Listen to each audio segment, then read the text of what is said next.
आज आम चिंगुड़ी पोई घांट करवा से मुझे 250 चिंगुड़ी मुंड को छड़े पूरा भल भाव भाजी देछि। आउ परिवार आलू बैगण बोईतालु सारू पोई झुड़ंग एसबू काटी देछि। आज गोटे बड़ पियाज काटी एवं से पोईर पत्र को ये रखी चुन चुन कर काटी। ये गोटे टमाटो मुझे टमाटो टे पकेबा तरकारी आउ अदा रसुण आउ पियाज सुखिला लंकार गोटे पेस्ट बनई।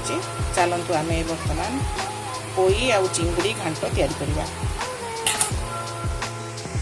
गोटे कड़ई बसई देछि। कड़ई भल कि तातिले आम से 3-4 चामच खंडे रिफाइन तेल दबा। आपण भी सोरिष तेल भी दे पारे।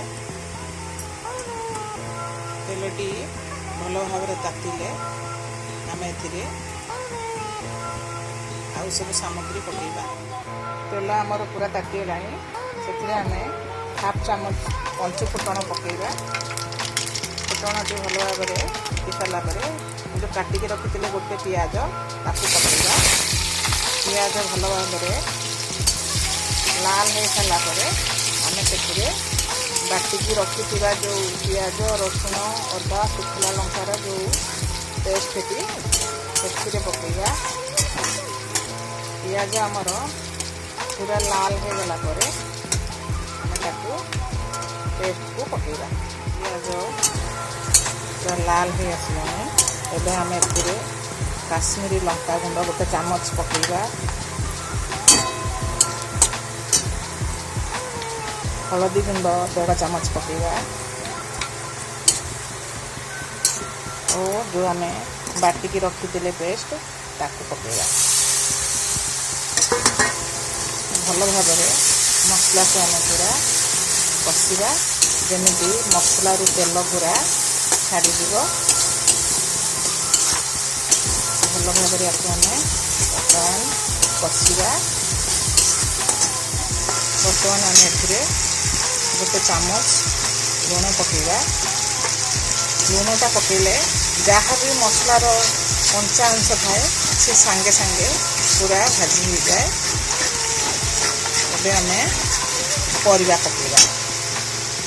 जो परिवा आम काटी से परिवा को सब पकेबा और भल भाव गोलई दबा।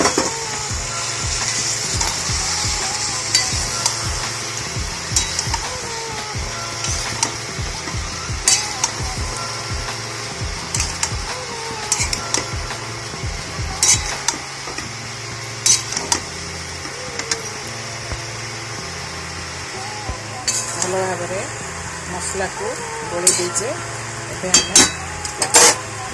ढांकी दबा सिझापी। टिके आप गैसटा हाई रखिथे 10 मिनट पर्यंत तापर आप गैसटा को स्लो करदे। बर्तमान 10 मिनट होगा। आम देखा परिवा देखु अधा सिझिला भाया होगा।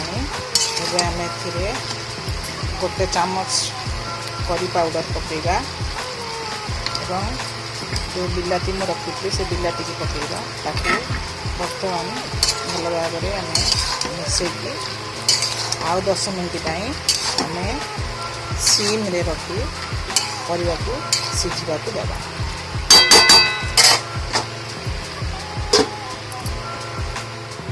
चलते देखा आम परिवा केते सिझिला। प्रायतः परिवा पूरा सिझीगला। एबे आम ए काटिकी रखी जो पोई पत्र ताकू पकेबे। मु जो करी पाउडर देली आपण चाहिए जदि करी पाउडर न देकी जीरा 1/2 चामच और सोरिष गोटे चामच बटाटा को आपण दे पारे। जो टाइम रे मु करी पाउडर पकेबी आपण से टाइम रे से सोरिष बटा को दे पारे। भल भाव आपको आम मिसई दबा। आपको आम 5 मिनट ढांकी दबा।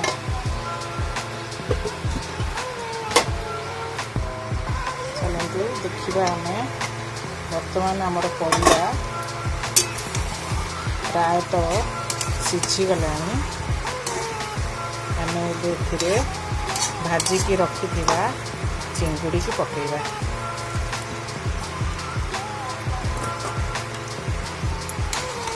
भल भाव आम मिसई दबा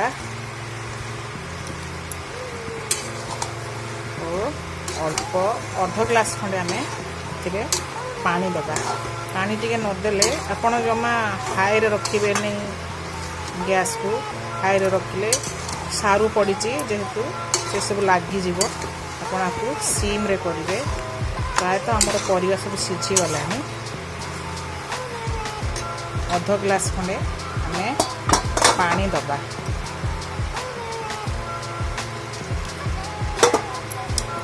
को आ 5 मिनट घोड़े दबा एवं धनिया पत्र तापरे पकेइबा।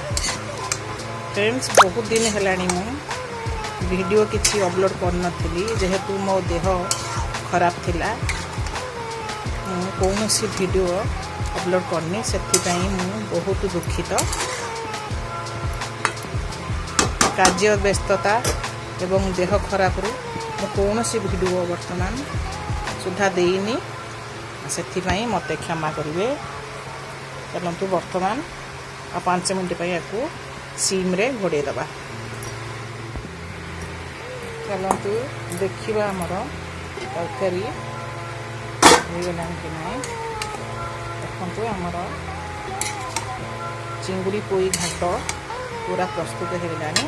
से आम किछि धनिया पत्र पकेइबा और गोटे चामच गरम मसला पकेइबा। गरम मसला पकई आपण टिके चलई करी आपण सांगे सांगे गैस को बंद करदेवे और घोड़े देवे। आमर चिंगुड़ी पोई घाट पूरा प्रस्तुत हो गलानी। चलतु गोटे सर्विंग प्लेट को रखिक सर्व करवा।